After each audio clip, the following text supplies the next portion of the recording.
তৃষ্ণার্ত কুকুর ও একজন পাপী ব্যক্তির ক্ষমা। আপনার ছোট্ট একটি ভালো কাজ আপনার সারা জীবনের পাপ মুছে দিতে পারে।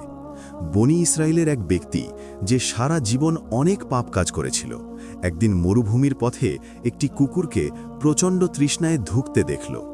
কুকুরটি পিপাসায় ভিজে মাটি চাটছিল। লোকটির মনে দয়া হল। সে ভাবল, আমার মতোই এই প্রাণীটিও কষ্টে আছে।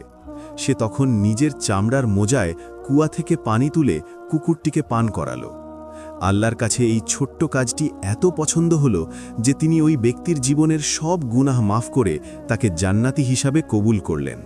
তাই কোনো ভালো কাজকে ছোট মনে করবেন না। হয়তো আপনার একটি দয়ার কাজই কাল হাসরের মাঠে আপনার নাজাতের উসিলা হবে। গল্পটি আপনার কেমন লাগলো কমেন্টে জানান। ভিডিওটি লাইক দিন এবং এমন সুন্দর ভিডিও পেতে এখনই সাবস্ক্রাইব বাটনটি প্রেস করুন।